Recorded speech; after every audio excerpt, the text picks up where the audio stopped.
ኤርትራና የኤርትራ ማህበረሰብና ኢኮኖሚ ሊሸከመው ይችላል ተብሎ የማይገመት ከ250,000 እስከ 300,000 ተዋጊ ኃይል እስከ ኢትዮ ኤርትራ ጦርነት መጀመሪያ ድረስ አዘጋጅቷል።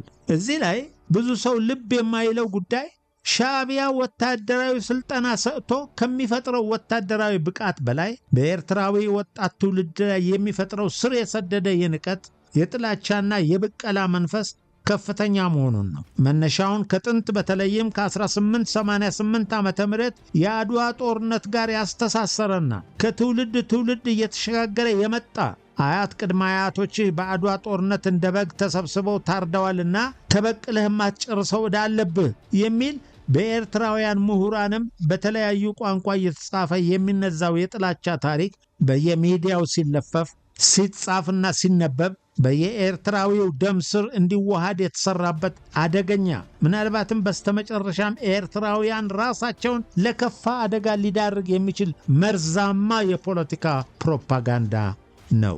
በቅርቡ የኤርትራ ታጣቂ ትግራይ ገብቶ የፈጸመው ወንጀልና ያሳየው ከውድድርናም ብቻ ሳይሆን ከሰብአዊነትም ጨርሶ የወጣ በዓለማችን ፈጽሞ ያልታየ ስነ ምግባርም ምንጩ ሲወርድ ሲዋረድ የመጣው ሁሉም ሳላምጥ እንዲውጠው የተደረገው የፈጠራ መሰረቱ የአድዋ ጦርነት እንዲሆን የተደረገው መርዛማ ትውልድ አጥፊ ፕሮፓጋንዳ መሆኑ አያጠራጥርም። ውድ አድማጭ ተከታታዮቻችን ሰላም ለእናንተ ይሁን። በዛሬው ዝግጅታችን ሌተና ጀነራል ዮሐንስ ገብረ መስቀል አዙሪት በሚል ርዕስ ካዘጋጁት መጽሐፍ ውስጥ በምዕራፍ 16 የተጠቀሰውን እናቀርብላችኋለን። ይህንን ምዕራፍ በተለይ የመረጥነው ወቅታዊ ስለሆነና ሳይተረክ ወይም ሳይነገር የቆየ ታሪክ በመሆኑ ሕዝብ ሊያውቀው እንደሚገባ ስላመንበት ነው። ስለሆነም በንባብ የምናቀርብላችሁን ታሪክ በጥሞና አዳምጣችሁ በቂ ግንዛቤ እንድትይዙ ማስፈለጉን ጭምር ለመግለጽ ነው።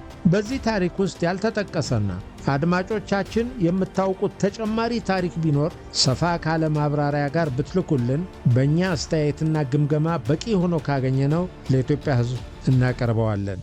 መልካም ጊዜ።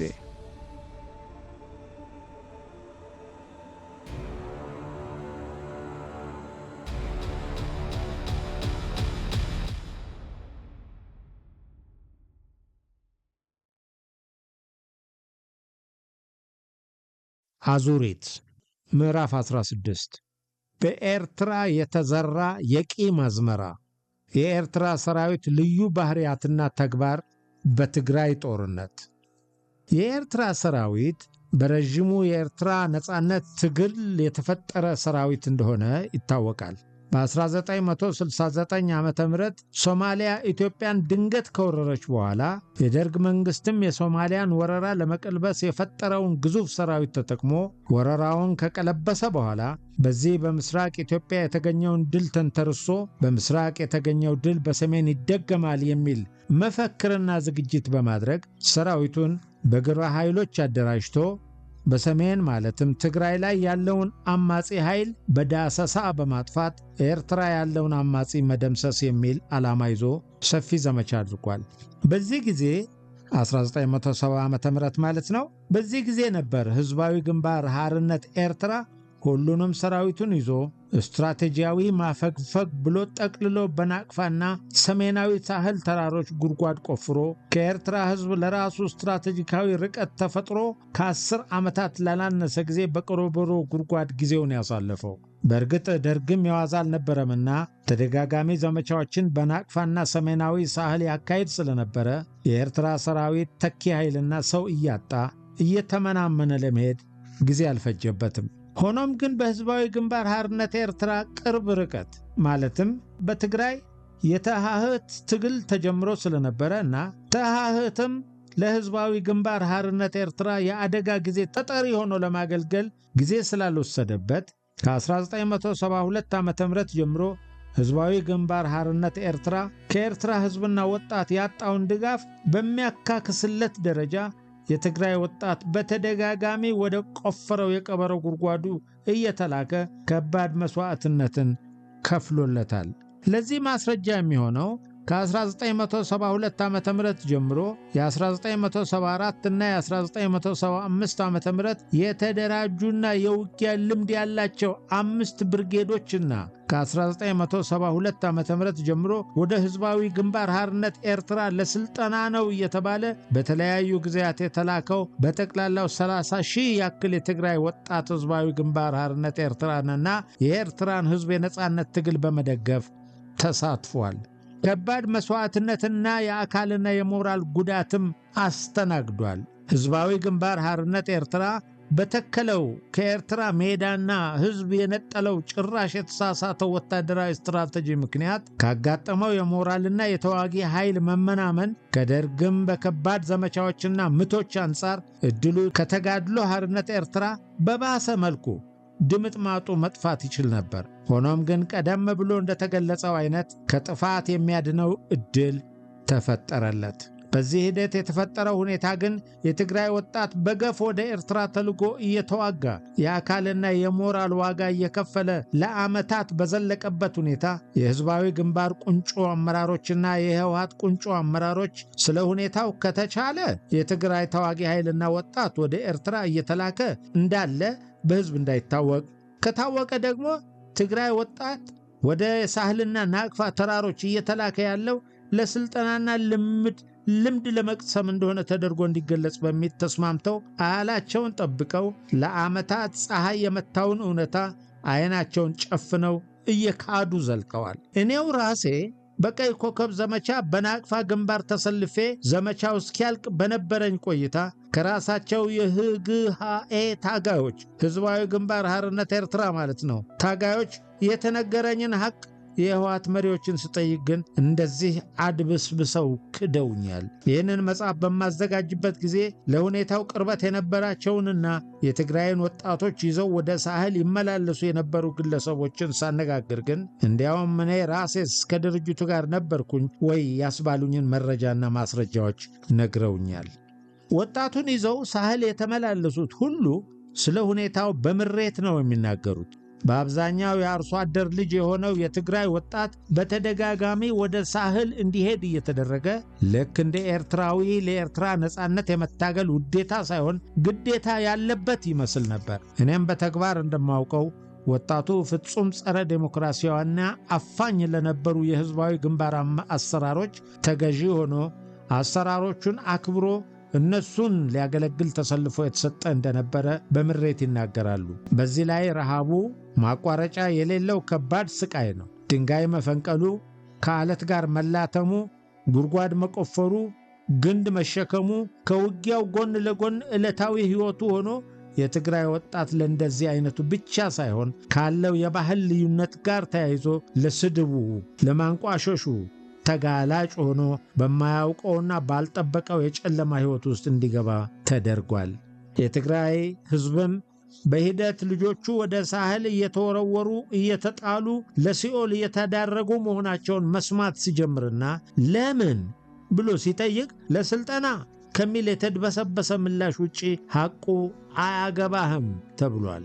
በ1973 ዓ.ም በሽራሮ ከተማ ሳህል በስቃይ ላይ ከነበሩ የህወሓት አሰልጣኞች በሁኔታው ምርር ብሏቸው ህወሓት ከህዝባዊ ግንባር ሓርነት ኤርትራ ጋር ምን አይነት ግንኙነት ቢኖራት ነው የትግራይን ወጣት ወደ ሳህል የምትወስደው ለሚለው ማብራሪያ እንፈልጋለን ብለው ያኔ ኢሳያስን ፍላጎት ሲያስፈጽሙ ከነበሩት ስብሃት ነጋና አርከበ ዕቁባይ ጋር ተሰብስበው በምሬት ሲጠይቁና አብራሩልን ብለው ወጥረው በጥያቄ ቢያዋክቧቸው ስብሃት ነጋ ከፈለጋችሁ የአዲያቦ ስምምነት በሉት፣ ህወሓትና ህግሃኤ ስላላቸው ግንኙነት ከዚህ ውጭ የምንሰጣችሁ መልስ ይሁን ማብራሪያ የለም ብሎ ከነበረባቸው ብዥታና ቁጭት ወደ ባሰ ተስፋ መቁረጥና ቁጭት ውስጥ እንደከተታቸው በስብሰባው የነበሩ 4 ሰዎች በተመሳሳይ ስሜት ገልጸውልኛል። ከዚህ በተጨማሪም በሁለቱ ድርጅቶች ማዕከላዊ ኮሚቴዎች ስምምነት መሰረት የትግራይ ወጣትም ይሁን የተደራጁ የህወሓት ብርጌዶች ኤርትራ ሄደው ተዋግተዋል ብለን እናውራ። በተቻለ በሚስጥር እንያዘው። ከገለጽነው የህዝባዊ ግንባር ታጋይና የኤርትራ ዜጋ ሞራሉ ይነካል። ስለሆነም ለስልጠና ሄዱ ብቻ መባል አለበት የሚል ምክርና መመሪያ በኢሳያስ አፈወርቂ አማካይነት በተለይ ከእርሱ ጋር ቅርበት ለነበራቸው የህወሓት አመራሮች እንደተነገራቸው ይመሰክራሉ። እውነት ሲነገረው ሞራሉ ለሚነካው ታጋይና ትውልድ ሲሉ የህወሓት አመራሮችም ይህንን ተግባራዊ ለማድረግ ተፍጨርጭረዋል። ግመል ሰርቆ አገንብሶ ማምለጥ አይቻልምና ጊዜ ወስዶ ለተወሰነ ጊዜ ብዥታ ፈጥሮ እንደሆነ እንጂ እውነታው ተፍረጥርጦ መውጣቱ ግን አልቀረም።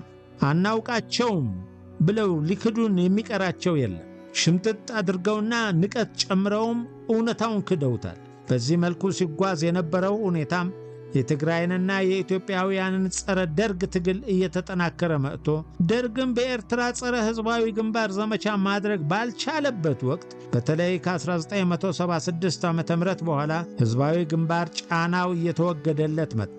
በዚህ የተነሳ በሀገር ውስጥ ከሚደረገው ትግል ጎን ለጎንም እነሱም ያላቸውን ኃይል ወደ መጠቀም ተሸጋግረዋል።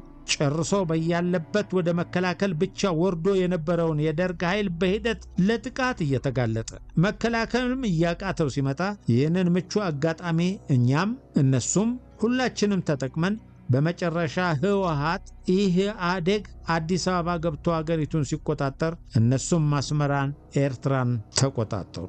ህዝባዊ ግንባር ኤርትራን ሙሉ በሙሉ ከተቆጣጠረ በኋላ በኢትዮጵያ በተለይ በትግራይ ላይ ያለው ንቀትና ትዕቢት እያሳየም ቢሆን አስመራና አዲስ አበባ ጎን ለጎን ግንኙነታቸውን ቀጥለዋል። ህዝባዊ ግንባር ግን ለኤርትራ የምትከፍሉት ዕዳ አለባችሁ የሚል ይመስል በኢኮኖሚውም በጸጥታውም በፖለቲካውም ሳህል እያለ ሲያሳርፈው የነበረውን ጫና ቀጠለበት። ምናልባት ነገሮች ከፍላጎቴ ውጪ ከሄዱ በሚል ስጋትም ሳዋ የብሔራዊ ውትድርና ማሰልጠኛ በመክፈት የኤርትራና የኤርትራ ማህበረሰብና ኢኮኖሚ ሊሸከመው ይችላል ተብሎ የማይገመት ከ250 ሺህ እስከ 300 ሺህ ተዋጊ ኃይል እስከ ኢትዮ ኤርትራ ጦርነት መጀመሪያ ድረስ አዘጋጅቷል።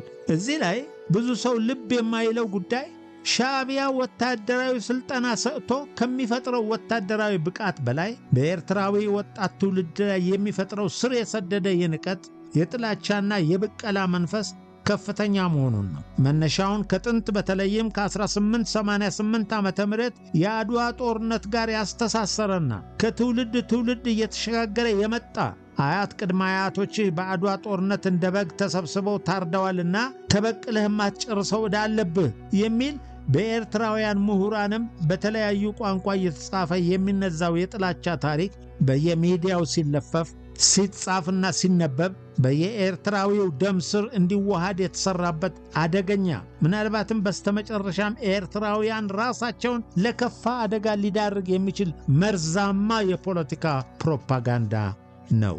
በቅርቡ የኤርትራ ታጣቂ ትግራይ ገብቶ የፈጸመው ወንጀል እና ያሳየው ከውትድርናም ብቻ ሳይሆን ከሰብአዊነትም ጨርሶ የወጣ በዓለማችን ፈጽሞ ያልታየ ስነ ምግባርም ምንጩ ሲወርድ ሲዋረድ የመጣው ሁሉም ሳላምጥ እንዲውጠው የተደረገው የፈጠራ መሰረቱ የአድዋ ጦርነት እንዲሆን የተደረገው መርዛማ ትውልድ አጥፊ ፕሮፓጋንዳ መሆኑ አያጠራጥርም። የኤርትራ ሰራዊትና የኤርትራ መንግስት ትግራይ ውስጥ በተካሄደው ጦርነት ዘው ብለው በመግባት ምን ወንጀሎች ሰሩ? የኤርትራ መንግስት እንደ መንግስት ከጅምሩ በኢትዮጵያ የተከሰተውን ለውጥ እንደ ወርቃማ ዕድል ወስዶታል። ጦርነቱ እንደተጀመረም ያለ የሌለ ኃይሉን ወደ ትግራይ አስገብቶ ለመውረር ጊዜ አልፈጀበትም። ተዋጊ ሰራዊቱም ሲወርድ ሲዋረድ ከትውልድ ወደ ትውልድ የተላለፈ የመጣለትን የትግራይ ጥላቻ ወርሶ እና ከመጠን ያለፈ የብቀላ አስተሳሰብ ታጥቆ ነበርና የሰው ሕይወት፣ እንስሳት፣ እጽዋትና ንብረት የሚባል በክልሉ ያለውን ሁሉ ለማጥፋት ጊዜው አሁን ነው ብሎ ነበረ ያልተጨማሪ ቅስቀሳ በትግራይ ገብቶ ጊዜውን ያሳለፈው። ቋሚ የግዳጅ አፈጻጸም መመሪያውም ይኸው ነበርና የኤርትራ ሰራዊት በያዘው ጠበንጃ የታጠቀ ያልታጠቀ ሳይለይ ሽማግሌ፣ ወጣት፣ ሕፃን ሳይል ፊት ለፊቱና በተኩስ ርቀቱ ያገኘውን ሁሉ ገድሏል፣ አቁስሏል፣ የአካል ጉዳት አድርሷል። እንስሳዎችም በሬ፣ ላም፣ ፍየል፣ በግ፣ አህያ፣ በቅሎ፣ ጥጃ፣ ዶሮ፣ እንቁላል፣ ውሻ፣ ድመት ወዘተ ያለ ምንም ልዩነት በጥይት ገድሏል፣ አርዶ በልቷል። ከጥጋቡ የተረፈውን ለጅብ ጥሏቸዋል። የአርሶ አደር እህል ከቀፎ አውጥቶ የፈለገውን ወስዶ በልቶታል። የቀረውን ከአፈር ጋር አደባልቆታል።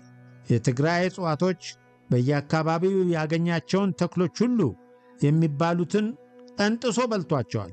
የቀረው ግንድም ዳግም እንዳያበቅል ከስሩ ቦርቡሮ ነቅሎ ጥሏቸዋል። ሊቃጠሉ የሚችሉትንም አቃጥሏቸዋል። በየአርሶ አደሩ ቤትና በየተራራው ያገኛቸውን ንቦችም ወደ ቀፏቸው እሳት እየሰደደ አቃጥሏቸዋል። በሴቶችም ላይ እንስሳና አውሬ ከሚያደርጉት በላይ በደል ፈጽሞባቸዋል። በየደረሰበት ቦታ ሁሉ የነበሩ የሕዝብ መገልገያ ተቋማትን፣ ትምህርት ቤቶችን፣ ጤና ተቋማትን ወዘተ የሚዘርፈውን ዘርፎ የቀረውን አውድሟል።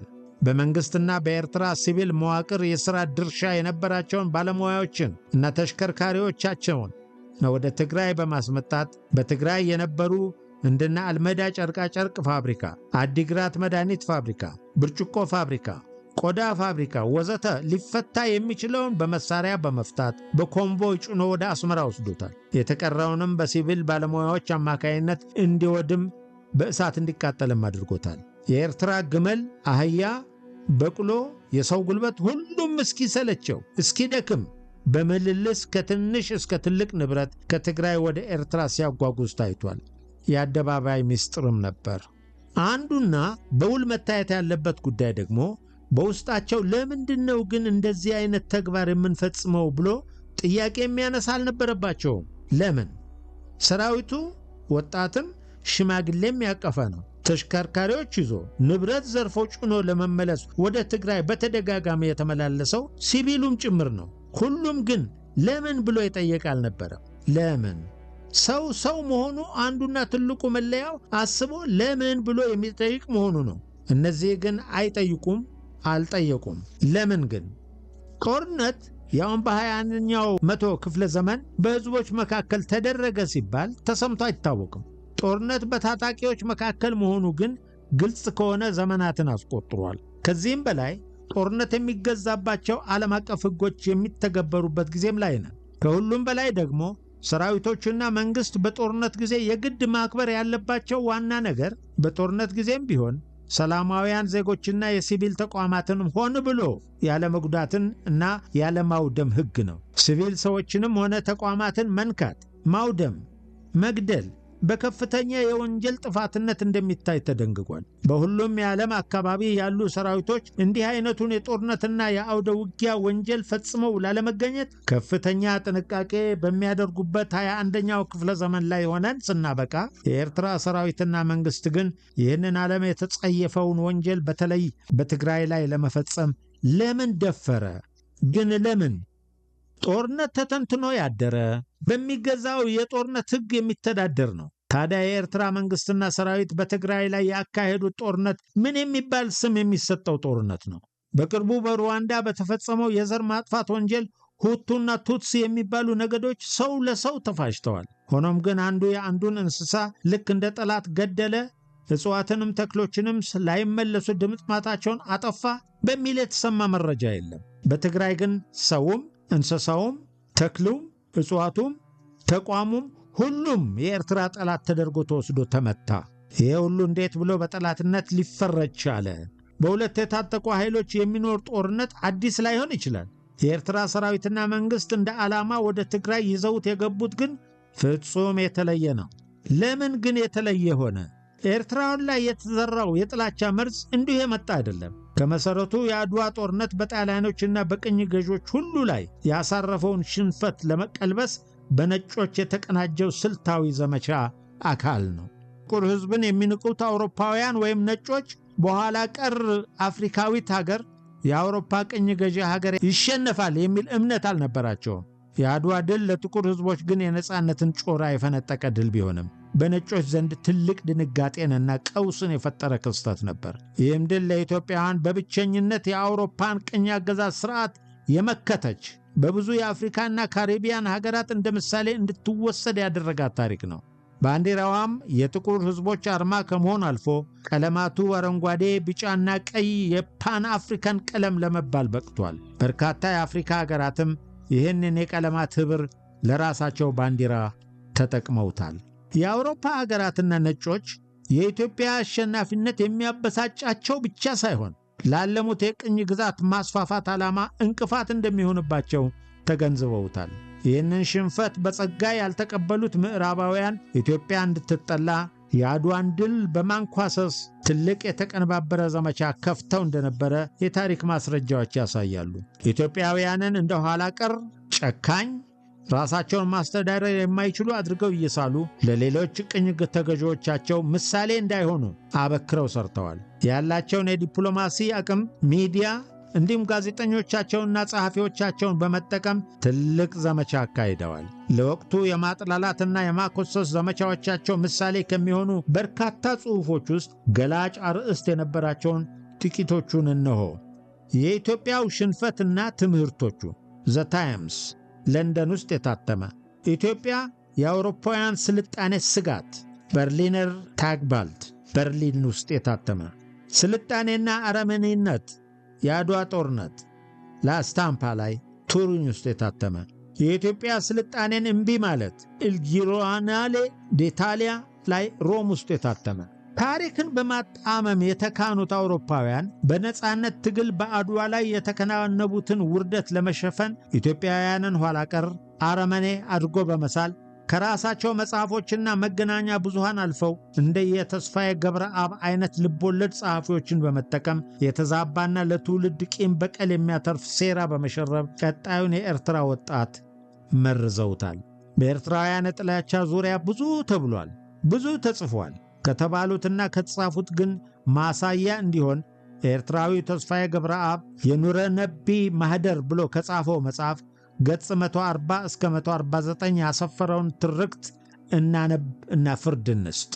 በረከ ላይ እንደጻፈው ጀነራል ባራቶሪ መጋቢት 1 የአቢሲኒያን ጦር ላይ ማጥቃት እንዲካሄድ ውሳኔ ባይሰጥና ለ7 ቀናት ያክል በምሽጉ ለመቆየት ችሎ ቢሆን ኖሮ አጤ ምኒልክ ጦሩን በትኖ ወደ ሸዋ ለመመለስ ይገደድ ነበር። ሳይሆን ቀረና ባራቶሪ ቅዳሜ ለእሁድ አጥቢያ ሊነጋጋ ሲል ውጊያው እንዲጀመር አዘዘ። በበነጋታው እሁድ ነበረ።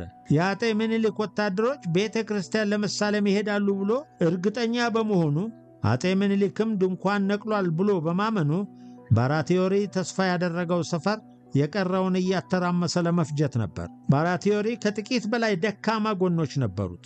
የአበሻን ጦር ለማጥቃት የተላከው ኢጣሊያ ወታደር ጓዙ ብዙ ነበረ።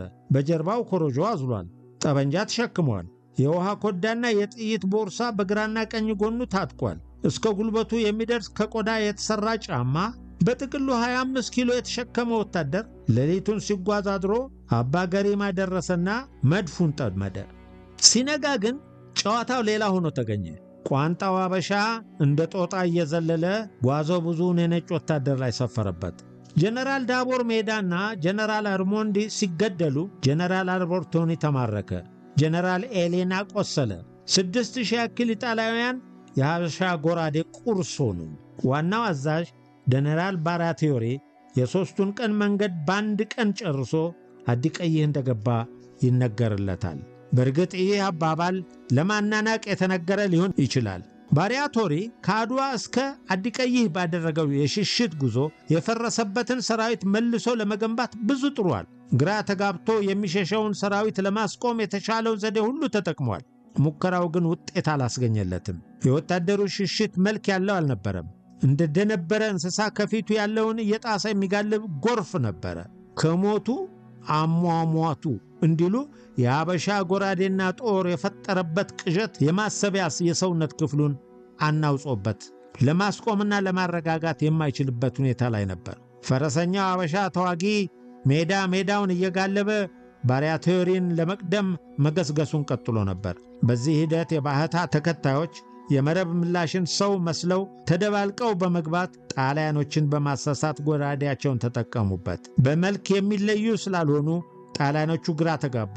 ተራሮቹ በአቢሲኒያውያን ተዋጊዎች ተሞልቷል። ከተራራ ወደ ተራራ እየዘለሉ በፍጥነት ይጓዛሉ። ጥቁሩም ነጩም ተቀላቅሏል። በዚህ መካከል ባራቲዮሪ በጥቂት ዘብጥያዎች ታጅቦ ከመሸሽ በስተቀር አማራጭ አልነበረውም። ባራቲዮሪ ከነራአዩ ተራራ በታች ከረቢ አርአየን ባሻገር በተዳፋቱ ላይ ብዙ ሕዝብ ሰፍሮ አየ። ኮረብታው ላይ ኦናውን የቀረ አንድ ደብር ይታይ ነበር። ባሪያቶሪ ወደ ቤተ ክርስቲያኑ ቅጽር ግቢ ገብቶ የአጥሩን ከለላ በማድረግ የሚከተሏቸውን አበሾች ለማስቀም ተኩስ ጀመረ። ቪቫ ኢታሊያ፣ ኢጣሊያ ትኑር እያለ ጮኸ። ደጋግሞ ሶቮያ ሲል ተሰማ። ሶቮያ የንጉሥያኑ ትውልድ ቦታ ነበር። ኢጣሊያ ትኑር የሚል መፈክር እያሰማ መተኮስ ሲቀጥል ሞራላቸው ወድቆ የነበሩ ጣሊያን ወታደሮች ተነቃቅተው መፈክሩን ተቀብለው እያሰሙ ሊዋጉ ሞከሩ። ብዙም ግን አላዛለቃቸውም። አበሾች የሽጉጥ የተኩስ ርቀት ውስጥ ጭምር እየገቡ ይዋጋሉ። ይህ ሁኔታ ለጣሊያ ወታደሮች አስፈሪ ሆነባቸው። ማሰብ ከሚችሉ የሰው ፍጡር ጋር ሳይሆን በደመ ነፍስ ከሚያጠቃ የተቆጣ አውሬ ጋር ጦርነት የገጠሙ መስሎ እየተሰማቸው በፍርሃት ራዱ። የሐበሻው ጦር እንደማይገታ ሲገነዘቡም የቀራቸው ነገር ሽሽቱ ላይ መበርታት ሆነ። ለቢአርአይን ሲደርሱ ከባሪያቶሪ ጋር የቀሩት 5 ወታደሮች ብቻ ነበሩ። በመሸሽ ላይ ካሉት ኢጣሊያውያን 100 ያክል ወታደሮችን ሰብስቦ እንደገና ለመከላከል ሞከረ። እንደ ጎርፍ በላይ እየገነፈለ የሚመጣው የአቢሲኒያ ጦር ግን ሊገታ የሚችል አልነበረም። ግድብ የሰበረ ጎርፍ መሰለ። ፈረሰኞች ወደ ሰልዋ ማምራታቸውን ባሪያቶሪ ሲነገረው ሐሳባቸው ቁልጭ ብሎ ገባው። ቀድመውት መንገድ ለመዝጋት መሆኑን ተገነዘበ። ባሪያቶሪ ፈረሰኞቹ ካሉበት በተለየ መንገድ ወደ ሰሜን በመታጠፍ ሽሽቱን ቀጠለ። ኋላ ባሪያቶሪ ሁኔታውን እንዳሰፈረው ጣሊያን ወታደሮች ሕሊናቸውን ስተዋል። በዙሪያቸው ምን እየተካሄደ እንዳለ አያውቁም። ስለ ምንም ነገር አያስቡም። የሚያደርጉት የግል ሕይወታቸውን ለማዳን መጣር ብቻ ነበር። የጦር መኮንኖች ወታደሩን ማዘዝ አልቻሉም። ለማዘዝ የሚሞክረውን መኮንን እንደ ጅላጅል ቆጠሩት። የጣሊያ ወታደሮች የነፍስ ወከፍና ጓዛቸውን ጣሉ። የከበዳቸውን ነገር እየወረወሩ ሕይወታቸውን ማዳን ብቻ ቀዳሚ ጉዳይ አደረጉ። ኢጣሊያ ለዘላለም ትኑር የሚለው የአደንዛዥ መኮንኖች ድምፅ እንኳን ሊያቆማቸው አልቻለም። ባራቲዮሪ ተክቶ ከመሸሽ ላይ ሳለ መነጽሩ እንደወደቀበት ይነገራል። በመረበሹ ግን መነጽሩን እንኳን ለማንሳት መቆም አልቻለም። በዚህ ምክንያት የዛፍ ቅርንጫፎች ከፈረሱ ላይ እንዳይጥሉት ከአጃፊዎቹ መንገድ እየመሩ አዲቀይህ አድርሰውታል። ባራቲዮሪ አዲቀይህ ቀድሞ መግባቱን የሚያውቅ ሰው አልነበረም። በአዛዥነቱም የሚታማ አልነበረም። ቀደም ሲል በጦር ሜዳ የተፈተነ ነበረ። በአድዋ ጦርነት ራሱን ከምርኮ ለማከማትረፍ በስተቀር ሌላ አማራጭ እንዳልነበረውም ኋላ ተረጋግጦለታል። ባራቲዮሪ ከአስመራ ላይ በተቋቋመ በጦር ፍርድ ቤት ቀርቦ ጉዳዩ በዝርዝር ከታየ በኋላ ጥፋት አልተገኘበትም። በመሆኑም ከሰራዊት አዛዥነቱ ተሰናብቶ በግሉ ኑሮውን እንዲቀጥል ተወሰነበት። ወደ አገሩ ከተመለሰ በኋላም የጦርነት ማስታወሻ መጽሐፍ ጽፎ በ1901 በ60 ዓመት ዕድሜው አርፏል። በራስ አሉላ ዕቅድ መሠረት ባሪያቶሪን ለመያዝ ሙከራ ያደረገው ቡድንም ሳይሳካለት ቀርቷል። ገብረ መድኅንና ኑረነቢ የተሳተፉበት የኦሮሞ ፈረሰኞች ቡድን ባሪያቶሪን መማረክ ባይችልም መሳሪያውን እየጣለ በድካምና በውሃ ጥም በየዛፉ ጥላ ስር የወደቀውን የጣሊያ ወታደር እየሰበሰቡ በአንድ ኮረብታ ላይ አከማቹት። በዚያን ሌሊት የባህታ ተከታዮች የነበሩት ሌሊቱኑ በድል ደስታ ሰክረው ችቦ እያበሩ ከሰፈሩበት ኮረብታ ባሻገር ምድረ ባሕሬንን ወይም ኤርትራን በሩቅ እየተመለከቱ አነጉ። አድዋ በደም ተጨማልቃ ነጋች። ማለትም ሁለተኛው ሌሊት ነጋላት። የአጤ ምኒልክ አጋፋሪዎች ነጋሪት እየመቱ ቱልቱላ እየነፉ ገና በማለዳው የንጉሠ ነገሥቱን ሰፈር ቀወጡት። የአጤ ምኒልክ ድንኳን ከተተከለበት ኮረብታ ፊት ከሚገኘው ገላጣ ሜዳ ዙሪያ ድል አድራጊው ሰራዊት በቱልቱላውና በነጋሪቱ ድምፅ እየተሳበ ተሰበሰበ። ሰራዊቱ ምን እየተካሄደ እንዳለ ባያውቅም አጤ ምኒልክና ጣይቱ ዙፋናቸውን ወዳኖሩበት ገላጣ ሜዳ አረፈ። እንደተለመደው ግዳይ የማቅረብና የሽለላ በዓል ሊሆን እንደሚችል እያሰበ ጀሌው፣ መደበኛው፣ ጦረኛው፣ ዱለኛው፣ ፈረሰኛው፣ እግረኛው ወደ ጥሪው ቦታ ገሰገሰ። ገላጣው ሜዳ ላይ 5 ትልልቅ ግንዲላዎች ተጋድመው ይታያሉ። የሰሉ መጥረቢያዎችና የሰሉ ጎራዴዎች በእያንዳንዱ ግንዲላ ላይ ተቀምጠዋል። ከእያንዳንዱ ግንዲላ አጠገብ በ3 ጉልቻ ላይ ትልቅ የብረት ድስት ተጥዷል። የሚዥመለመለው እሳት በብረት ድስቱ ውስጥ የተሞላውን ቅቤ ያንተከትከው ይዟል። ይህ ሁሉ ሲሆን ምን እንደታሰበ የጠረጠረ ነበር ማለት አይቻልም። ከአንድ ቀን በፊት በነበረው ጦርነት በድል የሰከረው ሰራዊት በየአቅጣጫው ቀረርቶውን ያሰማል። ረገዳውን አጡፎታል። ሽለላው ማቋረጫ የለውም። ሆታው፣ ዱታው፣ ጃሎታው ከሜዳው ዳርቻ ላይ የንጉሠ ነገሥቱ ዙፋን በአጀብ ወጣ። ግራና ቀኝ እንዲሁ አነስተኛ ግልገል ዙፋኖች ቦታቸውን ያዙ። በመቀጠልም ራስ መንገሻ ከዙፋኑ በግራ በኩል፣ እቴጌ ጣይቱ ብጡል ከዙፋኑ በስተቀኝ በኩል ተቀመጡ። እንደ ደረጃቸው ራሶች ቦታቸውን ያዙ። በአብዛኛው ግን የሸዋ መኳንንት ነበሩ። አጃቢዎች እንዲሁ ዙፋኑን በግማሽ ጨረቃ ክብ ከበው ተኮለኮሉ። በቱልቱላና በነጋሪት ጥሪ የተሳበ ወደ ገላጣው ሜዳ የገሰገሰው ሰራዊት ሜዳውን ከቦ የማለዳውን ትርኢት ለማየት በጉጉት ጠበቀ። ድንገት ጸጥታ ሆነ። የተማረኩ የጣሊያን መኮንኖችና የበታች ሹሞች በሰልፍ ሲመጡ ድንገት ጸጥታ ሆነ። ወዲያው ግን ሊገደሉ ነው የሚል ወሬ ከአንዱ ጫፍ ወደ ሌላው ጫፍ እየተተረተረ ጫጫታ ሆነ።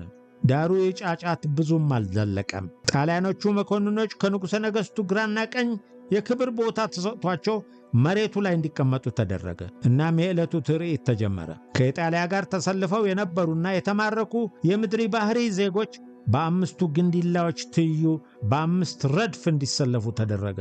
ብዛታቸው ከ500 በላይ ነበር። ሁለት የአጤ ምኒልክ አሽከሮች የመጀመሪያውን ኤርትራዊ ግራና ቀኝ እጁን ያዙት። ዕድሜው ከ20 አይበልጥም። ጠጉሩ ግንባሩ ላይ የተደፋ፣ አይኖቹ የጉጉት የመሰሉ ቀጭን ጠይም ልጅግር ባላገር ልጅ ነበር። ምን እንዳሰቡ ገና ባለመረዳቱ ነው መሰል ግራና ቀኝ የያዙትን በፈገግታ ይመለከታል። እንደ በርካ በግ እየጎተቱ በመውሰድ እግሩን ግንዲላ ላይ ሲያጋድሙት ጭምር ያለማንገራገር ፍላጎታቸውን ፈጸመላቸው። መጥረቢያውን እያየ እንኳን እግሩ ሊቆርጡት እንደሆነ ሊጠረጥር አልቻለም። በዚያችው ቅጽበት ሌላ ጀሌ መጥረቢያ ሲያነሳ ግን ሐሳባቸውን በማወቁ ጩኸቱን ለቀቀው። ለማምለጥ ታገለ። ጊዜ ግን አልሰጡትም። የምትምዘገዘገው የሰላ መጥረቢያ ከቁርጭምጭሚቱ ከፍ ብላ ጎመደችው። መልሰው ግራ እጁን ግንዲላው ላይ በማስደገፍ በጎራዴ ቀነጠሱት። ከእግርና ከእጁ የሚንፈቀፈቀውን ደም ለማቆም የሚንተከተከው ቅቤ ውስጥ ነክረው አወጡት። 1 ደቂቃ ባልሞላ ጊዜ ውስጥ ሞኝ ገጽታ ያለው ወጣት እግርና እጅ አልባ ሆኖ ታየ። በሌሎች ግንዲላዎች ላይ እንዲሁ ተመሳሳይ ድርጊት መፈጸም ቀጠለ። መስኩ በሰቆቃ ጩኸት ተናወጠ። ሜዳውን የከበበው የአጤ ምኒልክ ሰራዊት አንዳችም ድምፅ አላሰማም። ጸጥታ ነበር። እጅና እግራቸው እየተቆረጠ የፈላ ቅቤ ውስጥ የሚነከሩት የምድሪ ባህሪ ወጣቶች የስቃይ ድምፅ ጸጥታውን ከማደፍረስ በስተቀር አልፎ አልፎ ይሰሙ የነበሩ ሽልላዎች እየረገቡ ሄደው በመጨረሻ ፍጹም ጸጥታ ሆነ። የወጣቶችን የስቃይ ድምፅ መስማት ያልቻሉ ፊታቸውን በኩታቸው ሸፈን እያደረጉ ገለል ማለት ጀመሩ። እጅ እግራቸው የተቆረጡ ወጣቶች ቁጥር 100 ሲያልፍ የትርኢቱ ተመልካቾች ቁጥርም እየቀነሰ ሄደ። የአጤ ምኒልክ አሽከሮች መላ ሰውነታቸው በደም ተበክሎ አውሬ እንጂ የሰው ፍጡር አልመሰሉም። የደም ፍንጣሪው ተጠረቃቅሞ አበሰበሳቸው። እጃቸውና እግራቸው ተቆርጦ በፈላ ቅቤ ደሙ እንዲቆም ተደርጎ ከዘራ እየተሰጣቸው የሚሰናበቱ የምድሪ ባህሪ ዜጎች በሌሎችም ምርኮኞች እየተደገፉ የእግርና የእጅ አጨዳ ከሚከናወንበት ቀለበት ይወጣሉ። በቱልቱላውና በነጋሪት ጥሪ ለትርኢት ከመጡት መካከል የገጠማቸውን አሰቃቂ ትርኢት ማየት ባለመቻላቸው ገለል የሚሉ እየበረከቱ ሄዱ። ሰቆቃው የበረታ ሲሄድ እጅና እግር ያጡትን ወጣቶችን የሚያግዙ ኢትዮጵያውያን መታየት ጀመሩ። ውሃ ሰጧቸው። በአንድ እግራቸው እያነከሱ በብትር እየተደገፉ ወደ እግራቸው አቅጣጫ ጉዞ የጀመሩትን እያጽናኑ ከገዛ ስንቃቸው ላይ ምግብ ቀንሰው ሲሰጡ ታዩ። ደግ ቃላት እየደረደሩ በአጤ ምኒልክ በመጥረቢያ እጅና እግራቸውን ያጡ የምድሪ ባህሪ ሰዎችን አጽናኑ። የአቦይ ተወልደ የበኩር ልጅ ያዕቆብ ግራ እጅና ቀኝ እግሩን ለማስቆረጥ በሁለተኛው ረድፍ ላይ ተሰልፎ ነበር። አእምሮው ደንዝዟል። እንደ አብዛኞቹ ደንዝዟል። እየተነዳ ወደ ግንዲላው በመጠቃት ላይ ሳለ የሚያየው ነገር በእውኑ ስለመሆኑ እንኳን እርግጠኛ አልነበረም። የሕልም ዓለም ያለ ያክል ነበረ። እንዴት ከዚህ ቦታ ሊገኝ እንደቻለ እንደ ቅዠት ሆኖ መላልሶ አእምሮውን እየቋጠረ አለፈ። ከራሱ በስተቀር የሚያውቀው ሰው ሌላ ሰው አልነበረም። ጣሊያን አስመራ ሲገባ አባቱ አቦይ ተወልደ ለኮሚሽታቶ ዋና የጓሮ አትክልትና እንቁላል አቅራቢ ለመሆን ቻሉ። ስራቸው በጥሩ ሁኔታ ተስፋፋ።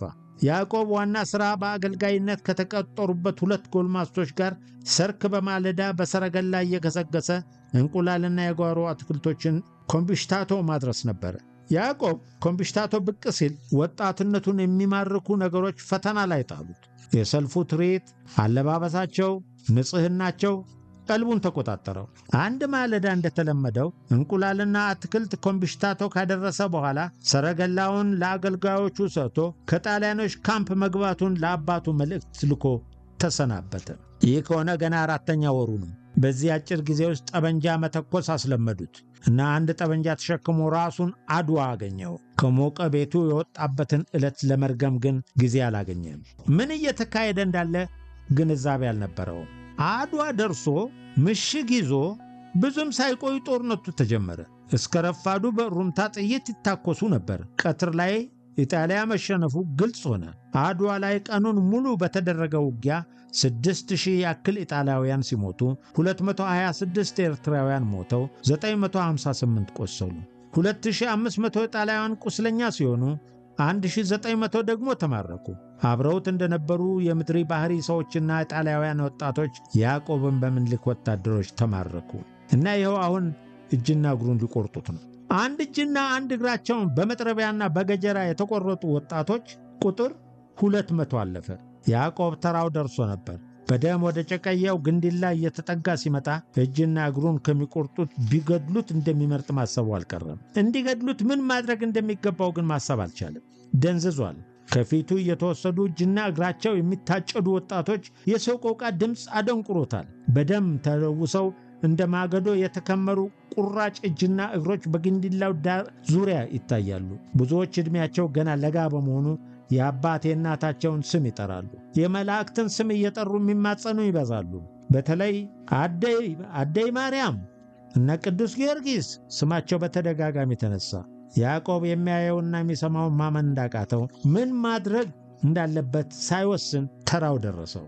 አስተናባሪዎቹ መንጭቀው ሊወስዱት አንደኛው ከሃዲ ብሎ አጉረጠረጠበት። እጅና እግራቸው የሚቆረጡትን ሁሉ ይህንን ስለሚሏቸው ትርጉሙን አውቁቷል።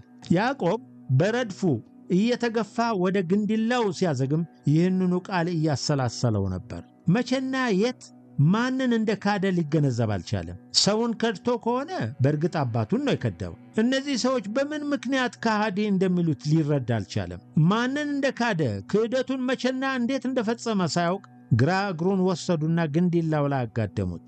መጥረቢያው ተምዘግዝጎ እግሩ ላይ ሲያርፍ ፈዞ ይመለከት ነበር። ግራ እጁን ደገሙት። በመቀጠልም አንከብክበው በማንሳት ፈልቶ የተንተከተከ ቅቤ ውስጥ እግርና እጁን ሲነክሩት የስቃይ ኡኡታውን አቀለጠው።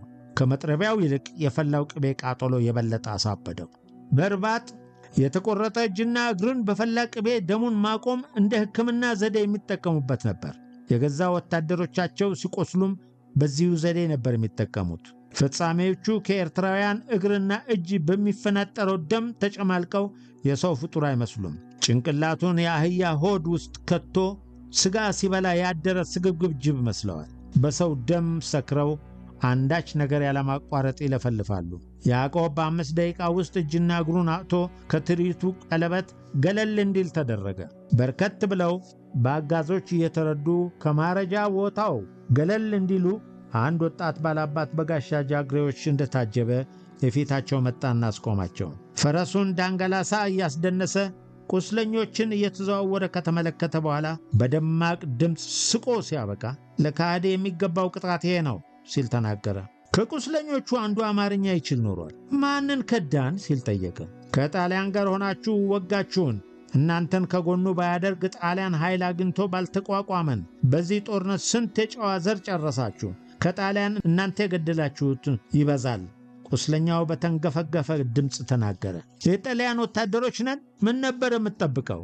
ጋሻ ጃግሬዎች ጌታቸው በመደፈሩ አላስችል ብሏቸው ጎራዴ እየወዘወዙ አንገቱን ሊቀነጥሱ ሲጋበዙ ፈረሰኛው እጁን አንስቶ አገዳቸው። እናም እንዲህ አለ፣ አትንኩት።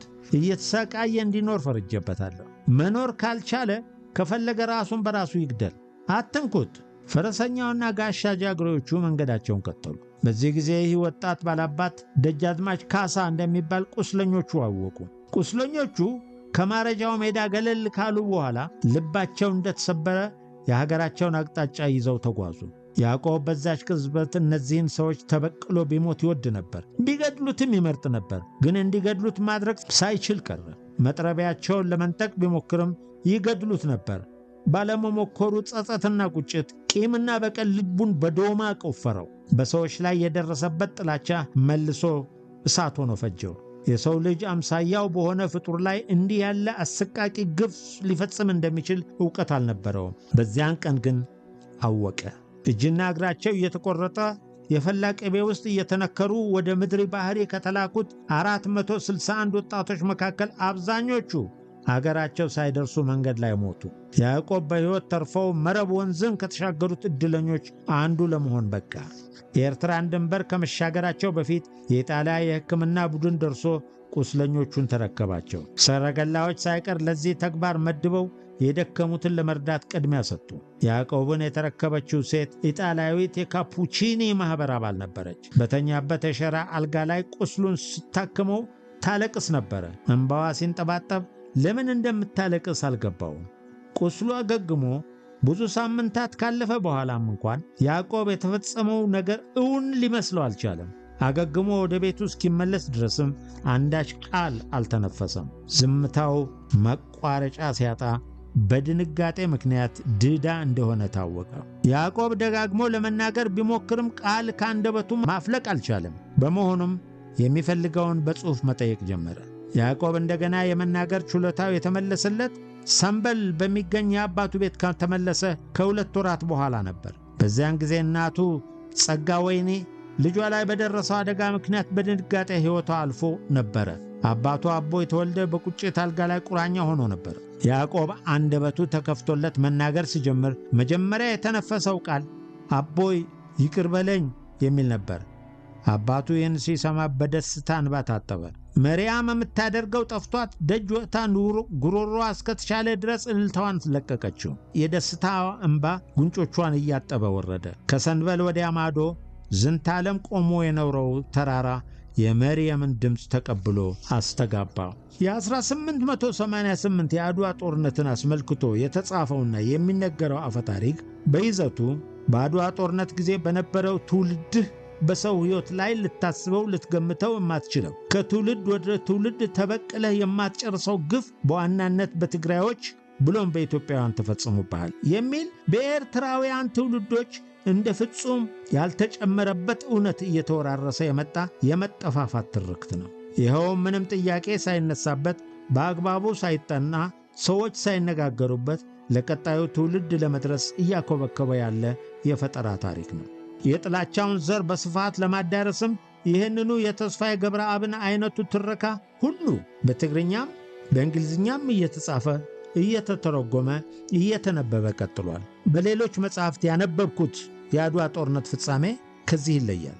የአድዋ ጦርነት ካለቀ በኋላ ራስ አሉላ አባ ነጋ ብዙ የጣሊያን ዜግነት ያላቸውንና ኤርትራውያንን ምርኮኞችን ስላሉ እነዚያን ምርኮኞች ምን ላድርግላቸው ብለው ለአፄ ምኒልክ ጥያቄ እንዳቀረቡላቸው፣ አፄ ምኒልክም ስለ ጣሊያኖቹ ከጣሊያን መንግሥት ጋር ስለምንነጋገር ካንተ ጋር ይቆዩ እንዳሏቸው፣ የኤርትራ ዜግነት ያላቸው ምርኮኞች ግን ተመልሰው ሊወጉን ስለሚችሉ ተመልሰው እንዳይመጡ አንዳንድ እግራቸውንና አንዳንድ እጃቸውን ቆርጠህ ወደ መጡበት መልሳቸው የሚል መልስ እንደሰጡና ራስ አሉላም የኤርትራ ዜግነት ያላቸውን ምርኮኞች አንዳንድ እጃቸውንና አንዳንድ እግራቸውን ቆርጠው እንደሸኟቸው፣ የተቆረጡትም አንዳንድ እግራቸውንና አንዳንድ እጃቸውን አድዋ ትተው ወደ አስመራ እንደተመለሱ አንብቤያለሁ። በቅርቡ በአማርኛ አሜሪካን አገር ታትሞ በገበያ ላይ የዋለ መጽሐፍ ደግሞ ጦርነቱ እንዳለቀ አፄ ምኒልክ እቴጌ ጣይቱና ራስ መንገሻ ግራና ቀኝ አድርገው በመሃል ተቀምጠው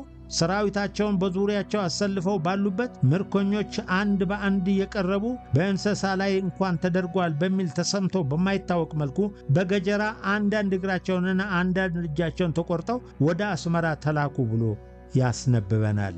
እንዲህ የተነገረን ያለው የ1888 ዓመተ ምህረት ታሪክ መሆኑን መጀመሪያ ልብ ማለት ያስፈልጋል። የቅኝ ተገዥነት አስተሳሰብ ያላቸው የኤርትራ ምሁራንና ፖለቲከኞች ለጣሊያን አፓርታይዳዊ አገዛዝ አስከፊነት ኤርትራውያን ከወንድምና እህት ኢትዮጵያውያን ጋር ለነጻነት ላደረጉት ትግል ተገቢውን ቦታ ሳይሰጡ የአለቆቻቸውን አጀንዳ በማስተጋባት ኢትዮጵያውያንን እንደ አረመኔ ጨካኝ ለመሳል ያለ መታከት ሰርተዋል። የሚያሳዝነው ነገር ወንድምን ከወንድሙ የሚያባሉት ጣሊያኖች ላደረጓቸው አስከፊ ጭፍጨፋዎች ኤርትራውያንን እንደ መሳሪያ መጠቀማቸው ነበር። ጣሊያን ኢትዮጵያን ደግማ ወራ ንጹሃን መጨፍጨፏ በዘመናዊ መሳሪያዎች፣ በታንክ፣ በአውሮፕላን ቦምብ እና በተከለከለ መርዛማ በሙስታርድ ጋዝ ንጹሃንን መፍጀቷ ወደር የማይገኝለት የበቀል እርምጃ መሆኑ በታሪክ ተዘግቧል። እንደ አብነት ለመጥቀስ የካቲት 12 ቀን 1929 ሁለት የኤርትራ ተወላጅ ኢትዮጵያውያን አብርሃም ደቦጭና ሞገስ አስገዶም የጣሊያኑን አስተዳዳሪ ሮዶልፎ ግራዚያኒን ለመግደል በወረወሯቸው ቦምቦች ምክንያት በአዲስ አበባ በተፈጸመው የበቀል ጭፍጨፋ እስከ 30,000 የሚሆኑ ሲቪሎችን በ3 ቀናት ውስጥ ፈጅተዋል። ይህ ወደር የማይገኝለት ጭካኔና ጭፍጨፋ በጣሊያኖች ብቻ ያልተፈጸመ መሆኑን ልብ ማለት ያስፈልጋል። ኤርትራን ጨምሮ በጊዜው ቅኝ ይገዟቸው ከነበሩት ቦታዎች ያመጧቸውም ወታደሮች የዚህ ግፍ ተሳታፊ ነበሩ። በመቀጠልም በደብረ ሊባኖስ ገዳም ከ2000 በላይ ካህናትና ምዕመናን ተጨፍጭፈዋል። የቅርቡን ታሪክ አረሳስተውና በሰነድ የተደገፈውን መረጃ አዳፍነው ወደ ኋላ ተመልሰው በአድዋ ጦርነት ተፈጸመ ስለሚሉት ልቦለዳዊ ግፍ በእንደነ ተስፋዬ ገብረአብ አይነት ሀበሾችና በጥላቻው ዘላቂነት የሚጠቀሙ ፈረንጆች ሲተርኩለት የኤርትራ ወጣት ጥያቄ ማንሳት ይገባዋል። በእንዲህ አይነት መርዛማ ትርክት የሚወክሉት ለምን ሊያሟሹት ፈልገው እንደሆነ ማገናዘብ ይኖርበታል። በ1888 ዓ.ም በተለይ ጦርነቱ በተካሄደበት አካባቢ ይኖር የነበረ ማህበረሰብ በምን ደረጃ ይኖር ነበር ብሎ መጀመሪያ መጠየቅ ግድ ይላል። በመቀጠልም በዚያን ጊዜ አድዋ ላይ አንድ እጁን እና አንድ እግሩን የተቆረጠ ሰው በምን ተአምር ሕይወቱ ተረፈ? በምን ትራንስፖርት ያቺ ሕይወት አስመራ መድረስ ቻለች? የሚለውን ትርክቱን ከ1888 ዓ.ም አውድ ጋር አገናዝቦ መጠየቅ የግድ ነው። የኢትዮጵያ ሀበሾች አርበኞች ይህንን ግፍ ሲፈጽሙ በተቀመጡበት ፊት ለፊት በትልቅ ብረት የተሰራ ድስት በቅቤ ተሞልቶ በእሳት ይንተከተክ ነበር ይሉናል። ያኔ በ1888 ብረት የሚባል ነገር ነበር ወይ? በዛኔ ድህነት ሁኔታ ውስጥ ሲማቅቅ የነበረና ለጦርነቱ በሚል የዘመተው በ100 ሺህ የኢትዮጵያ አርበኞች ሲቀልብ ድራሹ የማቀቀው የአካባቢው አርሶ አደር ቅቤ ነበረው ወይ ብሎ መጠየቅ ግድ ይላል። የተቆረጡት ኤርትራውያን የተቆረጠው አካላቸው በእሳት በሚንተከተከው ቅቤ ይነከርና የሚፈሰው ደማቸው ይቆምና ከዛ በኋላ ሂዱ ይባሉና ወጥተው ወደ አስመራ ይጓዛሉ ይላሉ። አንዲት ሕይወት ትልቁ አካላ ተቆርጦ ወደ ፈላ ቅቤ ተነክሮ ደም መፍሰስ አቁማ ከአድዋ አስመራ ትደርሳለች።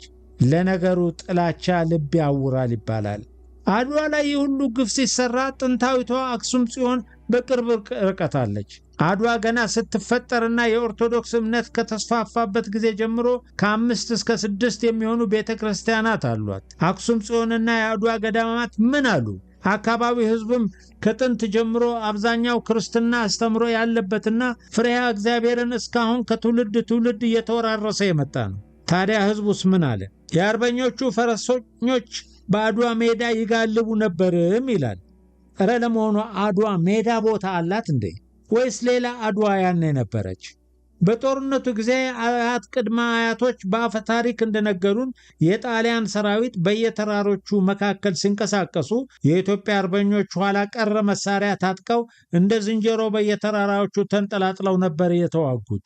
አድዋ በፈሰሰው የኤርትራውያን ደም እንደ ጎርፍ እንደታጠበች ቢያንስ ያኔ በአካባቢው በነበሩ አያት ቅድመ አያቶች በምስክርነት ለምን አልነገሩንም? የሰው ደም እንደ ጎርፍ በፈሰሰበት የተረገመ መሬት ላይ ነው የምንኖረው በሚል ለምን ትውልዱ መፍትሄ እንዲፈልግ አልመከሩትም? በአፈ ታሪክነት ሲወርድ ሲዋረድ የተነገረን አድዋ ላይ የአንድ ቀን ውጊያ ነበር። ጣሊያን 3 ሻለቃ ያለው አንድ ብርጌድ ነበረው። አንዱ ሻለቃ እንዳስላሴ ወይም አድዋ ነበረ። አንድ ሻለቃ አዲ አቡን ነበረ። አንዱ ደግሞ ከብርጌዱ መምሪያ ጋር ዳዕሮ ተክሊ ነበረ የሚል ነው። ብርጌድ አዛዡ አዲ አቡን ለነበረው ሻለቃ በሶሎዳ ተራራና ሌሎች ተራሮች ስር በጣም ጠባብና አደገኛ መስመር አልፎ ወደ ገንደብታና ይህ አካባቢ አሰሳ እንዲያደርግ ትዕዛዝ ተሰጥቶት ሳለ በተለይ ሻለቃ ገና በተራሮች ስር እያለ ጥቃት እንደደረሰበትና ሌሎች ሻለቃዎች ለእርዳታ ቢንቀሳቀሱም ሻለቃው ከጥቅም ውጭ ስለሆነ ጣሊያን ሁሉ ነገር እንደተበላሸበት ለዚህም የቀረ ኃይሉን ይዞ መረብን ተሻግሮ ጠቅልሎ ወደ ኤርትራ መሬት እንደሸሸ ነው የምናውቀው። ብዛት የነበራቸው የኢትዮጵያ ተዋጊዎች አህያና በቅሎችም በሽታ ስለነበረባቸው የአካባቢው እንስሳዎችም በሽታው ስለተላለፈባቸው በአካባቢውም በዚህ መልኩ ጉዳት መድረሱ ይነገራል። አንድ ሊዘነጋ የማይገባው ነገር አለ። ይኸውም በዚያን ጊዜ ጣሊያን ዋና ማዕከሉን ኤርትራ ወይም አስመራ አድርጎ ከዚያም እንደ ሌሎች የአውሮፓ ቅኝ ገዢዎች ሶማሊያና ሊቢያን ጨምሮ በሌሎችም አካባቢዎች ግዛቱን በወረራ ለማስፋፋት በመቋመጡ የዕለት ተዕለት ሥራው ውጊያና ጦርነት ነበረ። በዚህ ምክንያት ከዚህም ከዚያም ወደ አስመራ የሚሰበሰብ አካል ጉዳተኛ የጣሊያን ወታደር ወይም አስካሪ ብዙ እንደሚኖር ነጋሪ አያስፈልግም። ከየትም በውጊያም ይሁን በሌላ ምክንያት እጁና እግሩ የተቆረጠ ሰው ፎቶ እየሰበሰበና እየለቃቀመ በ1888 አድዋ በተደረገ ጦርነት እጅና እግራቸውን በአበሻ በተጋሩ በአጋሜዎች የተቆረጡ ናቸው፣ ቁጥራቸውም 500 ነበረ እያለ እየከሸነ የኤርትራ ትውልድ ተበቅለህ የማትጨርሰው ቂም አለብህ እያለ ማስተማሩ ፋይዳው ምንድን ነው? ኤርትራዊ ትውልድስ ይህንን የቂም ውርስ እየተቀበለ በበቀል ስም አረመናዊ ግፍ ሲፈጽም የበቀሉ ሰለባ እንዲሁ በእልቂት አዙሪት ይኖራል ወይስ እሱም ቂም ቋጥሮ ደም ለመመለስ ይነሳል? ይህ በቅርቡ በትግራይ ላይ ጠበንጃ አንጋች ሆኖ የዘመተው ኤርትራዊ ትውልድ በጠበንጃ የሚጠፋውን እያጠፋ ይጠቅመኛል ያለውን እየዘረፈ የተረፈውንም እያወደመ በጉልበቱ የሚያወድመው እህል ላይ እየተጸዳዳ ኢሰብአዊ ድርጊት የፈጸመበት ኤርትራዊው ሲቪልም በኮንቮይ አሰልፎ የትግራይ የሆነውን ሁሉንም ጭኖ አስመራ፣ አዲኳላ፣ መንደፈራ፣ ሰንአፌ፣ አዲቀዬ፣ ሰገናይቲ ወዘተ የከዘነበት እንደዛ ያለ ጭፍን ጥላቻና ይህ ልትለካው የሚያስችል ከመጠኑ ያለፈ የበቀላ መንፈስ መሰረቱ ፖለቲከኞቹ የፈጠሩት የአድዋ አፈታሪክ ካልሆነ ሌላ ማስረጃ ምን ሊቀርብለት ይችላል? የትኛው ኤርትራዊ የሚሆን ሌላው በሚገባው ቋንቋ አንብበው ተብሎ ሲጻፍለት አንብቦ ሳያላምጥ ከመዋጥ ያለፈ ማንስ ሞገተው? ኤርትራውያን በአድዋ በትግራዋይ እጅና እግራቸው ተቆርጦ ወደ አስመራ መሸኘታቸውን እንዳይረሳ በማለትም የሚከተለን የፈጠራ ዘፈን ለዘመናት እንዲዘፍኑም እኮ ተደርጓል። ደስ አይበልካ ወዲ ታይ ተኽለ ሳላ ጠላን እግሬ ተኽለ ይላል ትግርኛው። ወደ አማርኛ ሲተረጎም ደስ አይበል የኢታይ ተክሌ ልጅ ዕድሜ ለጣሊያን አንተ ቆረጥከውን እግሬን መልሶ ጣሊያን ተክሎልኛል ይላል። እንግዲህ አስቡት፣ ኢታይ ተክሌ የትግርኛ ስም ነው፣ የኦሮሞም የአማራም አይደለም። ኤርትራዊ ዘር ከትውልድ ወደ ትውልድ በትግራዮች ላይ ተበቅለህ የማትጨርሰው ቂም አለብህ የሚለው በጽሑፍም በዘፈንም በተመቸው መንገድ ሁሉ እየተላለፈለት እየወረሰው ከተጓዘ በኋላ በቅርቡ እንዳየነው ትጥቅ ይዞና ለዝርፊያ በግብረ ኃይል ተደራጅቶ ትግራይ ውስጥ ከፈጸመው ግፍ በላይ ምን ያድርግ? ኤርትራውያን ቆም ብለው በድፍረት እውነታውን ፈልፍለው አውጥተው እርስ በርሳቸው ካልተነጋገሩበትና ግልጽ ካላደረጉት ከነሱ በላይ ማን ግልጽ ሊያደርግላቸውና በጥላቻ ከሚያውራቸው በቀለኝነት ሊያወጣቸው ይችላል? በግልጽ እኮ ዕድሜ ለጣሊያን እያሉ ትግራዋያን አንተ ጠላታችን ወዳጃችን ጣሊያን ነው ብለው ለዘመናት ዘፍነውበታል። ጣሊያንን መውደድ ማፍቀር መብታቸው ነው። ነገር ግን ፍቅሩ ተበቅዬ ማልጨርሰው ቂም በቀል በትግራዮች ወይም በአበሾች ላይ ስላለብኝ በሚል አስተሳሰብ ላይ የሚመሰረት ከሆነ እንዴት ብሎ ትክክል ሊሆን ይችላል?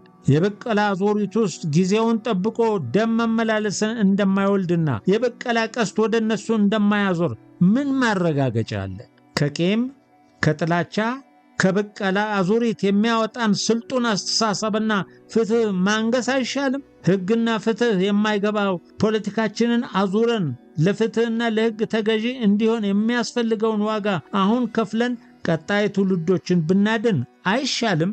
ነባራዊው እውነታ የሚያሳየን ግን የኤርትራና የኢትዮጵያ የአሁንም ሆነ የወደፊት ዕጣ ፈንታ ተመሳሳይ ነው። በተለይም ከትግራይ ሕዝብ ጋር ደግሞ በታሪክም አብሮ የተፈጠረ ከሚለያየው የሚያመሳስለው የሚበዛ በአንድ ጠባብ ቀጠና አብሮ ተመሳሳይ ታሪክ፣ ባህል፣ ቋንቋ ወዘተ ይዞ የሚኖር ሕዝብ ነው። መሪዎች ፖለቲካና ፖለቲከኞች ያልፋሉ።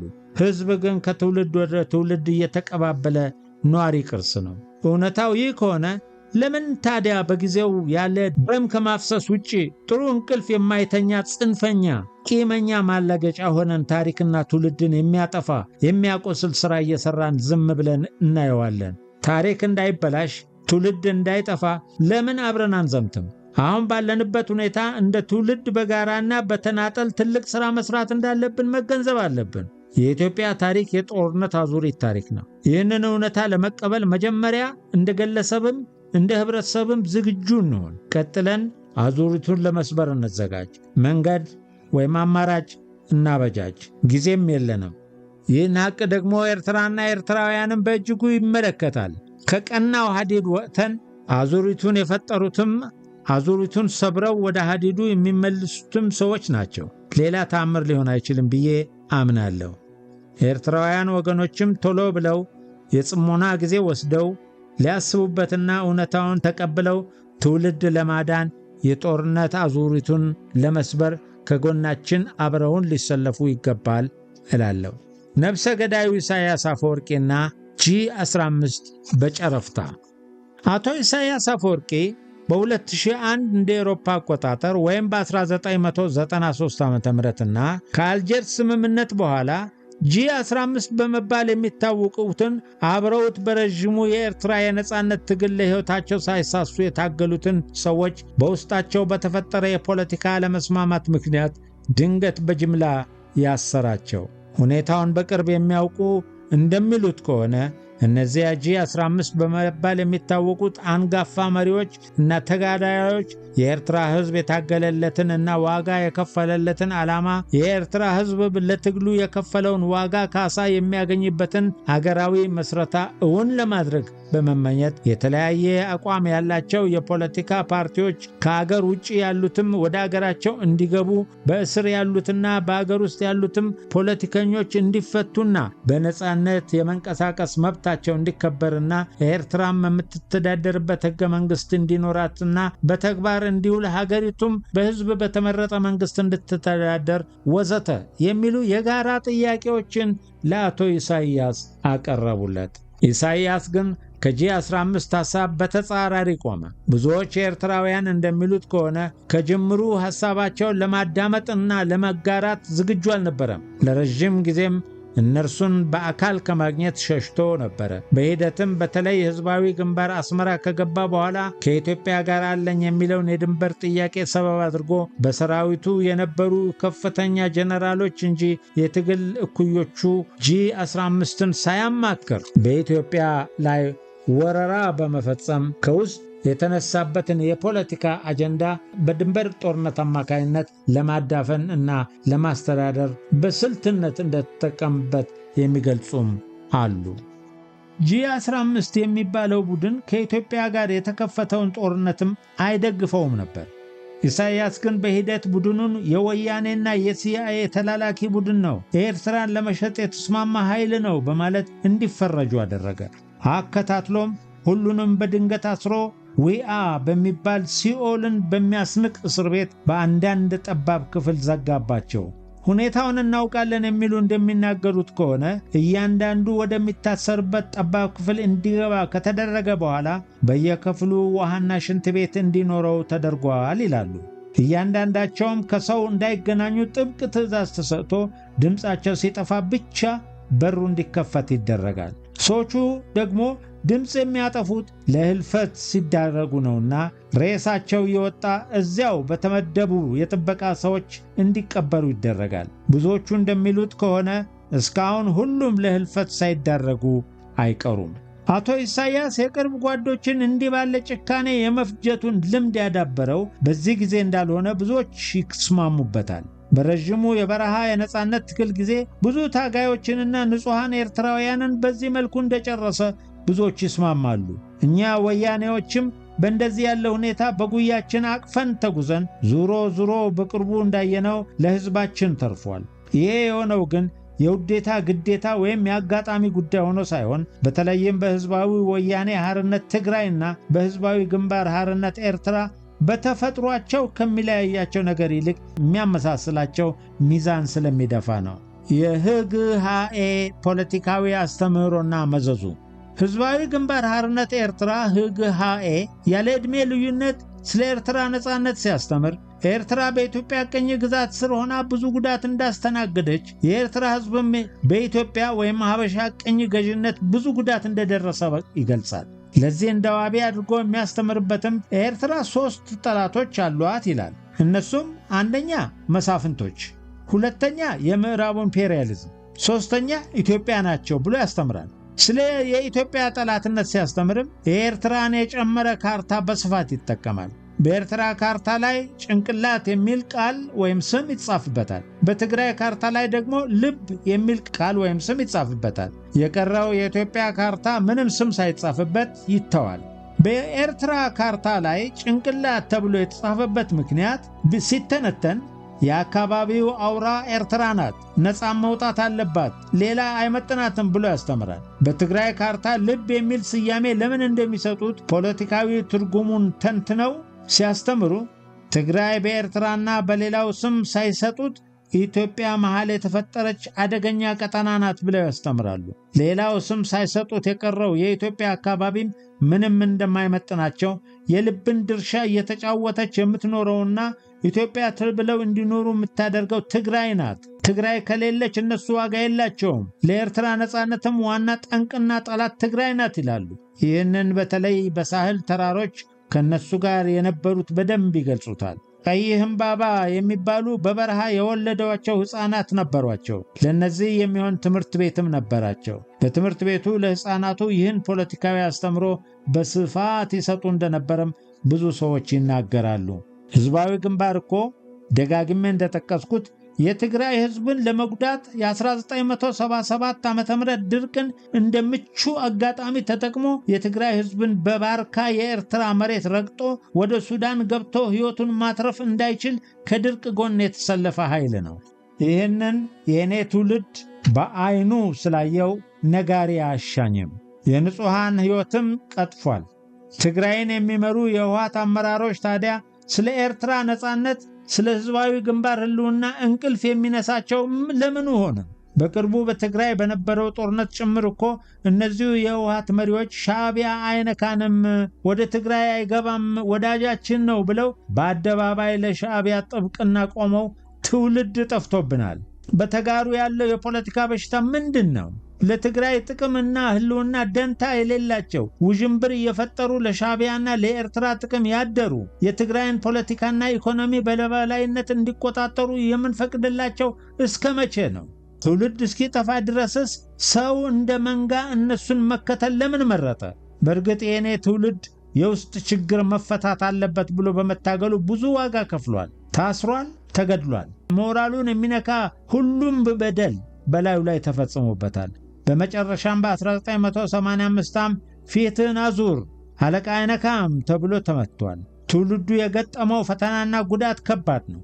የህወሓት አመራር ወደ ማፊያ ቀለበትና ኔትወርክ ተቀይሮ ስለነበረ እርምጃ ሲወስድም ጨካኝ መሆኑ በተለይ ዋጋ የከፈለው በደንብ ያውቀዋል።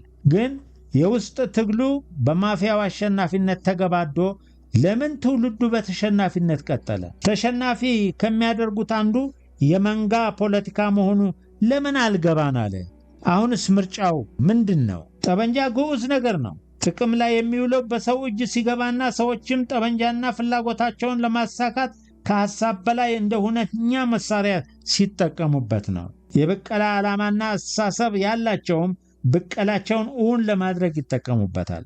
እዚህ መነሳት ያለበት ትልቅ ጉዳይ ግን የብቀላ አስተሳሰቡ ከግለሰብና ከቡድን ያለፈ በመሆኑ ዘር በጅምላ ፈሽቶም የማይረካ መሆኑን ነው። ይህንንም ደጋግመን ባነሳነው ከ2013 እስከ 2014 ዓ.ም በትግራይ በተካሄደው ጦርነት አይተናል። አንዳንዱ በገርነትና በጥልቀት ጉዳዩን ሳይመረምር የፍጅቱን ምክንያት በቅርብ ጊዜ ከታዩ ክስተቶች ጋር የሚያዛምድ ትንታኔ እየሰጠ ሌላውንም ለማሳመን ይሞክራል። በቅርቡ የታዩ አለመግባባቶች ቸል መባል አለባቸው ባይባልም የዚህ ሁሉ ጥፋት ቁርሾ ግን አይሆኑም። ነገር ግን አንዱ ለአንዱ የዋለው ውለታና አንዱ በአንዱ ላይ ያደረሰው በደል እዚያው እርስ በርሱ ከመካካስ አልፎ በምን ተአምር የትውልዱ ስር የሰደደ ቂምና በቀል ሆኖ እስከ ጨርሶ የመጠፋፋት ደረጃ ሊያደርስ ይችላል? ለምሳሌ ለኤርትራ ነጻነት በተባለው ትግል የትግራይ እናት አምጣ የወለደችው በ10 ሺዎች የሚቆጠር ወጣት በኤርትራ ምድር መቃብር ገብቶ ከኤርትራውያን ጎን ሞቶ ተቀብሯል። የቂምና ጥላቻቸው ምንጭ በኢትዮ ኤርትራ ጦርነት ጊዜ ንብረት ስለወደመባቸው ወይም ስለተዘረፈባቸው የሚመስላቸው ገራገሮች ወይም የሚዲያ ሸቃዮችና ከአፍንጫቸው አርቀው ማየትና ማሰብ የተሳናቸው አሉ።